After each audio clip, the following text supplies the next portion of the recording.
At the NSG, what we believe in is called productivity-led inflation control. Okay, what we meant by that is boost productivity and then inflation will naturally come down.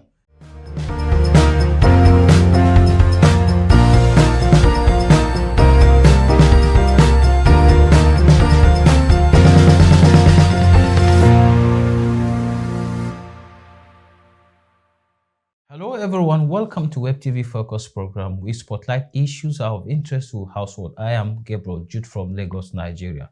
Just to set the pace for today's conversation, we have discovered that consumer price fell in July 2025 amidst the continuous stability of Nigeria's domestic economy and fragile geo-economic conditions in foreign markets. This means that food inflation rose to a 3-month high of 22.74% in July, up from 21.97% recorded in June 2025. But interestingly, we saw core inflation fell for the first time in the past 3 months at 21.33% in July 2025 from 22.76% in June, excluded volatile food and energy prices. Now, this is a concern we all must look inward to solve, and that will bring us to a conversation on Nigeria's food inflation in review, implications for households. But before I introduce my guests, just to say this, that we are supposed to have Dr. Faith Iyoha from NESG, and due to some factors, she is unavoidably absent. But I will assure you that we have an expert here from the same NESG, the person of Mr. Wasiu Adekunle. He is an economist with NESG. You're welcome to the program. Thank you for having me, Gabriel. Right. So quickly, let's check the reality of food prices in the market, and we quickly dive into the conversation. Okay, that's fine. All right. This beans now is Oloyi, and we used to buy this beans before 120 for bag, but now we are buying it 150. So you can see you have rice here, small rice. That time we are buying this small rice bag 60,000, but now it's up to 71 per bag. You can see Gary there. Gary before 20,000, but we are buying Gary 32,000, more than like that itself. You can see ABC and any other things. The white beans before, how much we are selling it. White beans paint is 4.5. Now paint is almost 5.5, and the bag is 50, almost 158.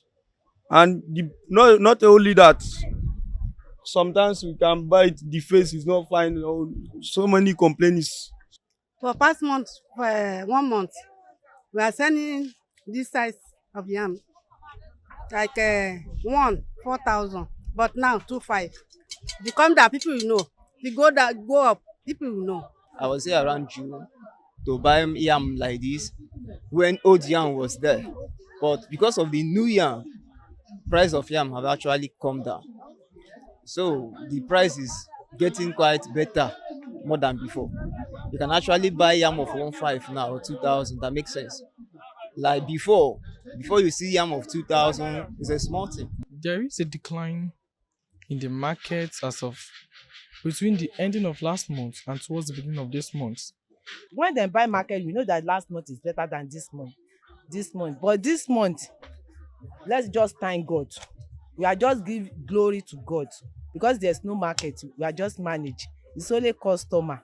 If you see customer, we'll be happy because market even come down a little than last month, but we don't really know. Maybe there's no money in Nigeria. I'm last month, people will go buy 60,000, 55, 65. You go quickly buy. I'm on this month. End of this month, 9 days was past 10 days ago. That 20 or 21 August and 29 past was market not there. If people were supposed to be buy 10 back, they buy 1, 2. Even the company where they buy supplier or company where they do sell food. If you come, the person where they buy 10 back, if you come, now 1 bag they carry. People are not coming out to buy anything. Like the market is dull. You understand? Before, if you came here and buy, like 2 days, sell finish and go home. But now, if you buy a week, you are still selling that one market that you go. But for here, it's lower. Like the rate when they take they sell, it come down. You can't remain to sell for house. For the past 2 weeks now, I've not been here. But the price is very okay today. To my own knowledge, especially tomatoes, fresh pepper, the price is very okay. This onions bag you're seeing, before last month it was 110,000, but this month now it's like 130,000, and then so it's like it's more costly than the last month. If you can see this white solo, it cost like 65,000 last month, but this month now presently it's up to 75,000 naira. So it's more costly than last month. So people should not be complaining that the onions is costly, it's costly, it's costly. No, it's due to the price, as in maybe the markets. So the condition is somehow critical. People selling the onions from, people harvesting the onions from the farmers, as in, let me say, the farmers that do harvest the onions, that do plant the onions, stuff like that. It's very costly. The fuel, a lot of things are very, very costly. So that was how the onions is cost. Last month we are selling 54, but this for Jerica. But this month we are selling 64.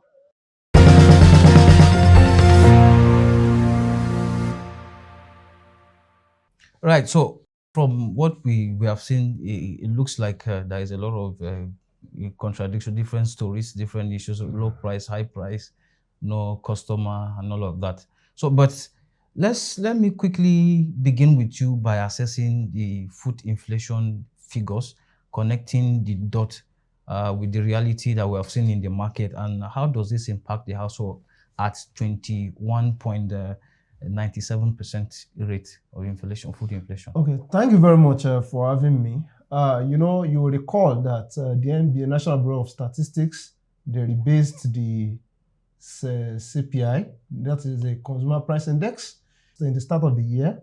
So, and what we saw was that after the rebasing, we saw all inflation indices, headline, core, food, dropped drastically.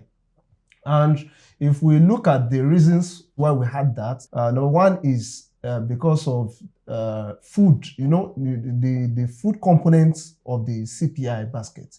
You know, the weight of food and non-alcoholic beverages in Nigeria, in the consumption basket of Nigeria, dropped from 51.8% to 40%. So, you know that food accounts for the largest share, and is even the major driver of headline inflation. Though cost inflation was very sticky even before the CPI rebasing. So implying that, so that's number one reason why inflation dropped. Number two reason why inflation dropped is because of the base year effect. You know, you are comparing a year in which prices are very high with another year in which prices are also very high. Okay. So you will see some drop in inflation. That's about statistics. But that doesn't mean what we believe in at NESG is that rebasing, and even as it obtains elsewhere, is just a statistical adjustment. It doesn't mean that the drop in inflation reflects the structural drivers have gone. The structural drivers of inflation, most especially food inflation, are still very much around us. Insecurity is still there. The case of flood issues, we still experience that. So in the case of FX, though it has been very stable, we can see that Naira is still depreciating, and we still import. We are an importing country. So all those feed back into imported food inflation, and then also comes and spill over back to inflation. We were engaging with the people in the market. So one of the populists said that it looks like there is no money in Nigeria because people don't come to buy, despite the fact that food prices are a bit lower to some essential food items. What do you think of? And yes, yeah, before now, people, high inflation have already eroded people's incomes to the extent that, food accounts for a larger share of the concern of the household budget. You understand? So what people now does now, because if you look at the latest GHS, the General Household Survey released by the NBS for the 2023 to 2024 survey, one of the key findings was that people had to cope by reducing their food consumption. So because of the fact that food prices are high and all of those things, so households have now found a means of reducing their consumption of food. So that doesn't mean that their expenditure on food has dropped, because they are still being affected by the high prices. So, and if you also look at different people talking about the fact that different prices, some said prices have risen, some said prices have fallen, you would recall that inflation is a weighted average of the price of essential food, goods and services consumed by households. So implying that within the basket, within the index, we can have some prices that are increasing, we can have some prices that are reducing, and we can have some prices that are still the same. So there could be some kind of net off. So depending on which of them nets off each other, maybe the ones that are having higher prices net off those that are having lower prices, so we could have higher inflation. But when we have those that are experiencing decline in prices, we could have lower inflation. I think that recent times, some economists talk about the country is moving into such an economy. And so I think when you look at the issue of vegetables, you see that it's not sellable according to what we heard and have seen in the market. So which means that people are going into sachet tomato, sachet pepper, yes, and all of that. But let's quickly talk about analysis. So let's back that from 12 months or so. This we are talking about inflation for July. So let's talk about let's start from 2024 July. So we have seen that the 12 month ending July 2025 over 12 months average of 26.97%, which was 9.39 point lower compared to the average rate recorded in July 2024 at 36.36%. But it looks like we have not really seen, a significant, added advantage to this reduction, this changes, because there's a difference of 9.39%. Now, what would be your expectation to going forward in terms of a significant reduction to prices of essential food items? In things like local rice, maize flour, and vegetables oil. Okay, thank you very much. Let me say this before I go straight into the question. You see that the food inflation year on year, we have different variations. We have year on year inflation, you have month on month inflation, and you have 12-year moving average, 12 months moving average. So essentially, what those year on year, month on month measures are just fluctuations in the movement of inflation, short-term fluctuations. But the 12-year moving average tracks the long-term movement in inflation. So, but if you look at what we have currently, so that you see that inflation is still double digits. So the fact that food inflation in particular, because it's still double digits, people are scared away from buying things because the prices have gone up, their incomes have been eroded. So they needed to resort to some kind of coping strategies. So we should experience such a decline in demand, even despite the fact that prices are falling. But now to the question of the decline, you would find out that the NBS rebased its CPI, and from 2009 to 2024. So it will be erroneous because NBS also admits in all of its reports that the 2024 CPI figures, inflation figures, are based on the old base year. So it will be erroneous to start comparing. So meaning that my analysis will just stop starts from January 2025 till date, until we now have maybe 1 year, a long time series data that we can start comparing. Before we can have effective. Before we can have before indicate yes, of course. But in terms of impact, it should be that it is the prices that are driving the inflation itself. Just like I said, inflation is the weighted average of price of essential goods and services consumed by households. You understand? But when we now talk about food now, that's the essential foods, foodstuffs, grains, vegetable oil, food, livestock, all of those things that are consumed by households. So because of the fact that the prices differ, so they would also have different impacts on inflation. Like for instance, recently, in fact, in the report that was released by the NBS, the July inflation figures, food and non-alcoholic beverages account for over 8% of the build-up in inflation, implying that whether we like it or not, food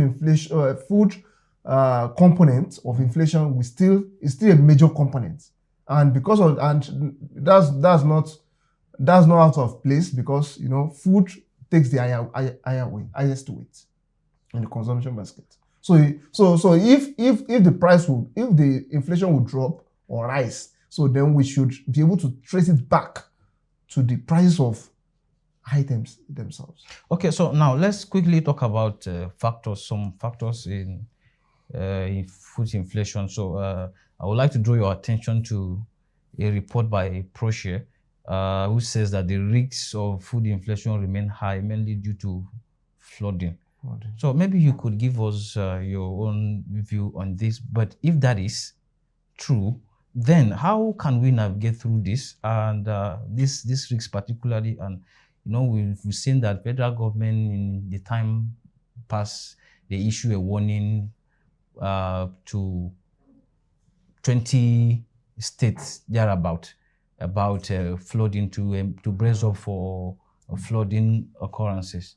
And those states some of them were our food producing belts. So how can we navigate through this, and very importantly, this time? Okay, thank you very much. One thing how flood affects food inflation or food prices is that, when flood happens, whether it happened, it is anticipated or not, number one, it's going to displace the farmers themselves.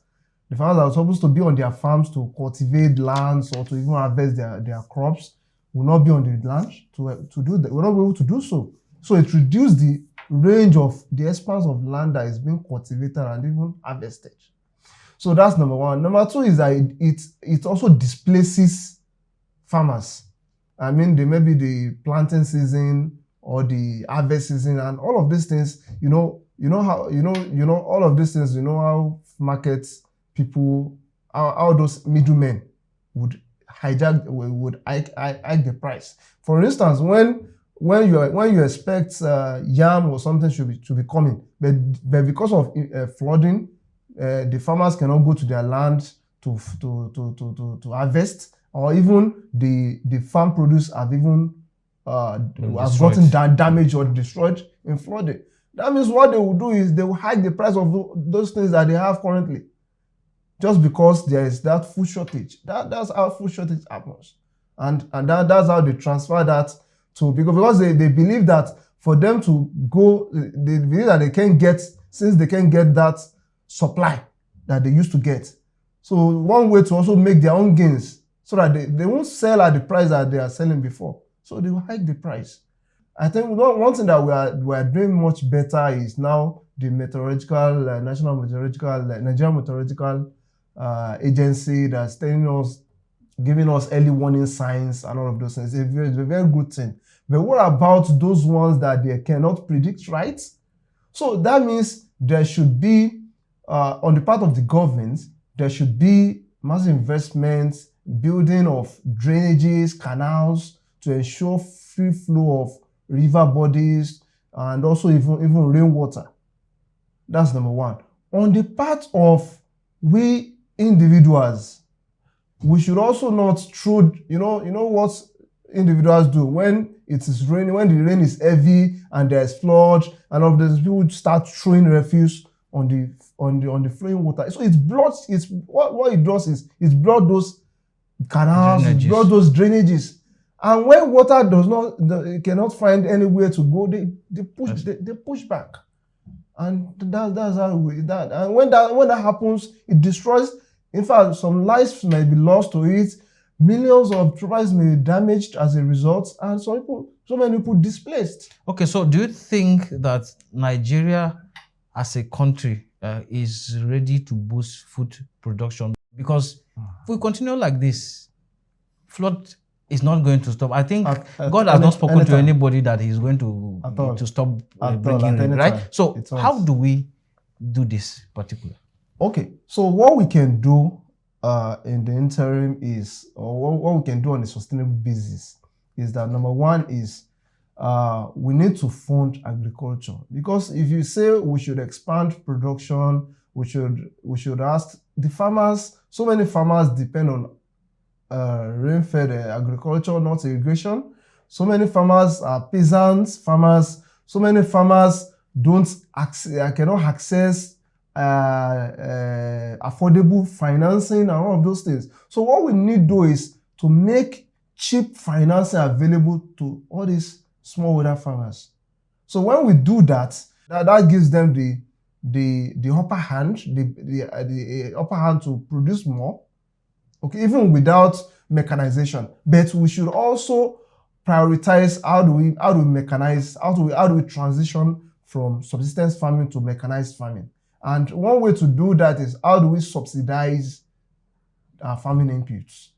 So there's need to subsidize our farming inputs. So because some farmers, what they even earn in terms of the income is not even up to what they will even use to hire a tractor.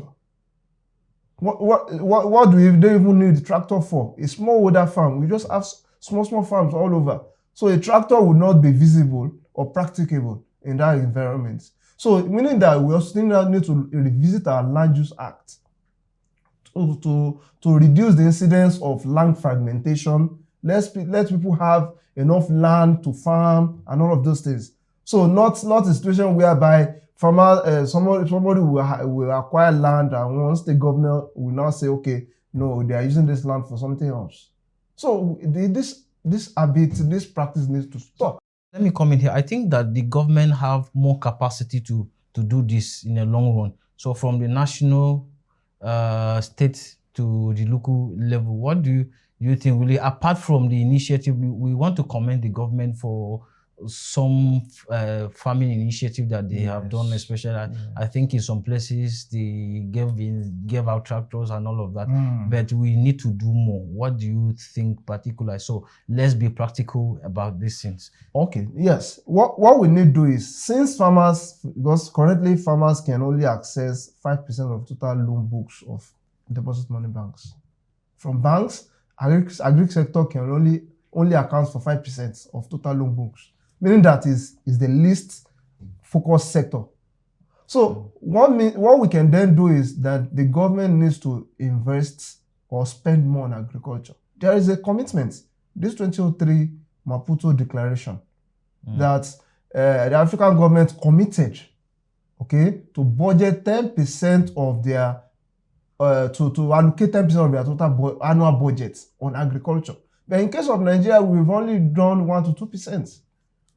And currently, when you talk about the agricultural financing gap, currently it's estimated at around 180 to 183 billion US. So until we are able to address the financing gap, at the NSG, what we believe in is called productivity-led inflation control. Okay, what I meant by that is boost productivity and then inflation will naturally come down. It's a way of you boosting productivity, boosting the agricultural output, boosting industrial output, and at the same time lowering inflation. So the channel to do that is through credit. When farmers have access to credit, even if the private sector, because as a private sector, as an investor, you are wary as to the investment uncertainty, long gestation, long payback period. So you'll be stay back to invest, skeptical to invest. But the government needs to come in to do that. The banks need to come in. Most especially these developing financial institutions, such as the CBN has stepped back. The CBN has stepped back on the Anchor Borrowers Program. The current CBN administration has pushed that aside. So it is now the turn of the developing financial institutions like Bank of Agriculture. What's the role of Bank of Agriculture? What's the role of Bank of Industry? What's the role of the Development Bank of Nigeria? How do they provide single digits? We're not even saying, even if they need to even give loan at an interest, it should be something very affordable. Okay. So the financing is very, very critical. Right. So let's, as we wrap up quickly, I remember that one of the meeting we had with the NESG, so we talk about from the report, talk about from moving from consumption to productivity. So I think it is something that the government need to prioritize on. Yes. And so let me ask you, lastly, what must be done to accelerate upscaling and supporting you? I know that you started talking about it, but let's dive into a layman understanding perspective now. So what can somebody do, and then individually at the individual level? At the individual level. Okay. So at the individual level, so before you can access funds and all of those things, there are different requirements. You need to have a business idea. You need to have a bankable business that you are doing. If you're into agribusiness, if you're into any activity, it has to be bankable so that you'll be able to access those loans. Okay, and there's also need to also make our to de-risk most of our business. Like for instance, agric. I'm always particular about agric because it's the least funded sector. So there's need for de-risking the sector. So de-risking the sector will reduce that investor apathy. So what I mean by de-risking the sector is how are they insured against risk of financial loss? Once investors are sure that their investments are secure and all of those things, well, they will bring in their investments. But like I was trying to say is that at our individual level, we need to run a business. It can be a one-man business. Most of the business we have in Nigeria, MSMEs, if you look at it, 70% and above one-man business, sole proprietorship. So, but once the owner of the business dies along with it.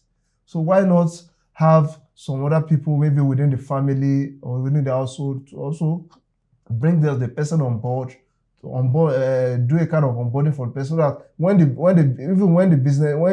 person leaves, then the business can continue like a family business. I think we all need to support one another, Yes, most especially government putting more effort to boost domestic food production. Yes, of course. Thank you so much, Mr. Wasiu, for coming on the program today. Thank you very much.